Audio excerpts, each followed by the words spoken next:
down to it. For our pilot series, we will be talking about an issue that's been here since time immemorial. Love hurts sometimes. I know, right? Love, what a roller coaster. Love is like a rosary full of mysteries. Love is a many splendor thing. Let's see what our lawyers have to say about our situations, scenarios that I'm sure all of us can relate to.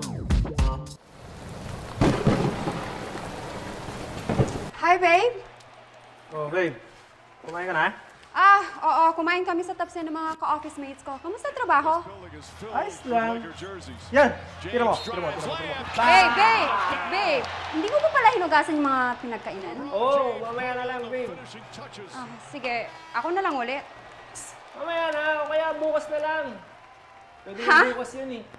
Alam mo naman na ayoko nakikitang madumi ang kitchen eh. Sus, tayong dalawa lang naman tao dito, babe. Walang ibang titingin yan. Ako ang titingin. Ako ang naiirita eh. Ako na lang laging naglilinis dito sa bahay. Ikaw nagkakalat, ako ang nagliligpit. Sana man lang kahit dito man lang tumulong ka. Kaya na nasa hugasan sa kitchen. Sige na, huhugasan ko na yung mga pinggan. Hay nako, alam mo? Wag na. Eh, kakasabi mo lang, tumulong ako eh. Hindi yan ang gusto ko. Alam mo, ang labo mo rin eh, no? Humingi ka ng tulong, ngayon tutulungan kita, ayaw mo. Babe, ang gusto ko yung gusto mo lang naman hugasan yung mga pinagkainan sa Eh, kitchen. kaya nga sabi ko, mamaya ako hugasan, tinatapos ko lang yung pinapanood. Ba't ba kayo mo gustong hugasan yan? Yan, ganyan. Yan ang ibig ko sabihin. Alam mo, sandali lang. Alam mo, ang gulo mo. Saglit lang, ang gulo mo eh. Sinabi ko naman sa'yo na ako gagawa niyan, natutulungan kita eh. Ano bang problema mo? Anong problema ko? Yung wala kang kusang mag-alok, gawin ito. Kakasabi ko lang nga, kakaalo ko lang. Oo, pagkatapos ko sabihin sa'yo, yun na sana, tumulong ka naman dito sa bahay. Sus, alam mo, pinapakomplikado mo lang ang sitwasyon eh. Pinapakomplikado ko? Pinapakomplikado ko ba nung sinabi ko sa'yo kahapon na tanggalin mo lahat ng mga kortina para malabhan ko bukas? Hanggang ngayon, nakasabit pa rin sila! Eh kung alam ko lang na magkakaganyan ka dahil sa mga kortina eh di sana bumili ako ng bagong kortina para hindi ka nahirapan maglaba! Alam mo, hindi naman yung mga kortina ang problema eh. Kung ikaw sana marunong ka tumulong dito sa bahay at hindi ko na kailangang sabihin. Diyos ko, tumutulong ako dito. Yung pinto nung lumipat tayo, sino nagkabit niyan? Yung sopa nung nasira, ako nag-ayos. Nagkabit ako ng screen sa bintana dahil ayaw mo ng malamok, di ba? Alam mo, hindi naman tungkol ito sa bahay eh, sa kortina at sa hugasan. Hindi mo na nagigets eh. Sobra na to. Di na kita naiintindihan. Hindi nga. Mas okay siguro kung tapusin na lang natin to. Tama ka. Ayoko na.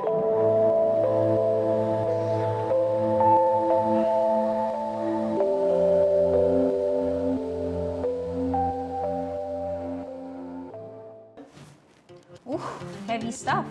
I know, right? Marriage to damage. I've seen this many times. So, attorneys, ano ba talaga? What are the options for those whose relationship's not working out anymore?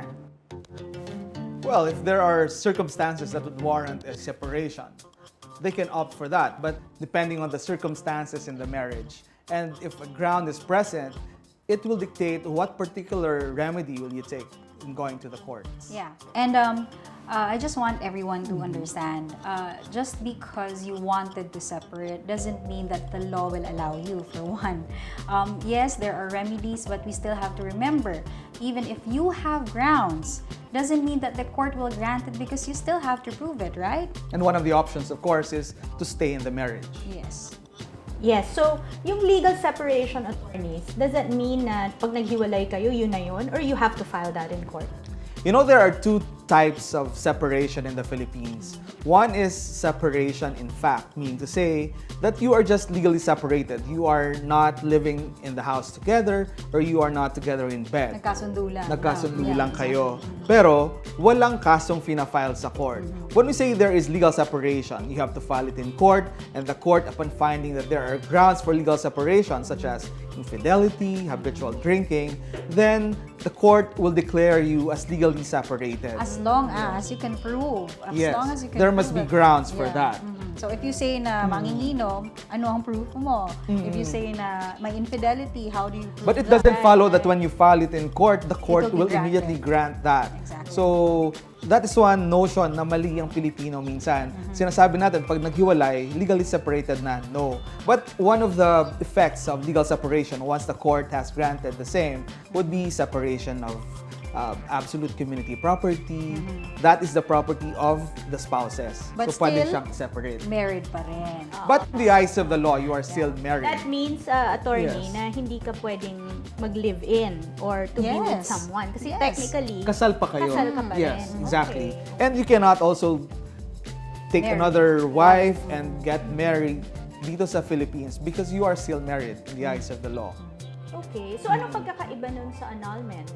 Okay. So, when you talk about annulment, there is a valid marriage, okay? There is a valid marriage from the start. However, there are grounds that have existed that could annul the marriage. For example, when you got married, the wife concealed that there was a pregnancy. Okay, I know, she was right? already pregnant, yeah. However, if you decided to still get married and cohabit with your wife, mawawala na ngayon yung visa ng ground. Hindi mo na pwedeng i-file yung annulment. Another example, when you got married, for example, merong STD naman yung iyong partner which was concealed, okay? Which was concealed at Hindi the mo time alam. of the, yes, which was concealed at the time of the marriage. Now, you can file an annulment, but if you chose to stay in the marriage, mawawala sa'yo ngayon yung ground. Right. So, kung alam mo na matagal na may STD pala yung asawa mo, pero 2 years later ka pa nag-file, ginamit mo yung Or 10 years later. Or 10 years later. Wala na. Hindi yes. na rin. No. But you have to remember also that that is not the only ground for Yeah, that- there's for, I think 6, I filing think. an Parang annulment attorneys, of- lagi kong naririnig yung of psychological incapacity. Parang laging ginagamit yun sa mga annulment. But that's not a ground sa annulment naman, di ba? Yes, Hindi. we call that declaration of nullity of marriage. If you are saying that one party is psychologically incapacitated under Article 36 of the Family Code of the Philippines, A case for... you may file a case for declaration of nullity before the courts of law sa family court po natin. And we have to remember na bawal ang parties mag-agree Yeah. on the filing of Cases. declaration of nullity of marriage. And there are also other grounds such as the non-compliance with the essential requisites of marriage. And ang sinasabi dito na once na void ang marriage from the very start, it doesn't follow na since may psychological incapacity ang isang party, pwede na kayong maghiwalay at magpakasal sa iba. Hindi po. We should not take the law into our hands. Dapat mag-file po tayo ng kaso sa korte and ang korte po ang magde-declare na ang marriage po ninyo ay void or null and void from the very beginning. For example, ako ang nag-file ng psychological incapacity. Sira ulo ako. Yes, Alam mo yun, yan? Sira oo. ulo ako. But that's not the case. It's a medical finding, okay? You need to have a psychologist or psychiatrist check out if you really are psychologically incapacitated. And for one, if you file, hindi ikaw ang pwedeng ma-find out na may psychological incapacity. Pwede yung partner. Yes. Yes. So there are a lot of instances And we have of to remember that. also that this psychological incapacity, it is not enough that you have Yeah. psychological Incapacity, disorder yeah. or incapacity. It must be manifested in the marriage. For example, nagsusugal yung mag-asawa and ito ay nakakaapekto sa relationship ng parents to the children and the children to the parents, then there is a particular case on that na ang sabi ng Korte Suprema, that can be taken as psychological incapacity. That affects the marriage. So the marriage can be considered as null and void. Pero din, yung psychological incapacity na yon, dun lang yun sa marriage na yon. Hindi ibig sabihin na, let's say, na-annul yung marriage ko, tapos nagkaroon ako ng ibang relationship, nasira ulo pa rin ako dun sa next marriage. Oh no, it's not sira ulo. Okay, just to correct.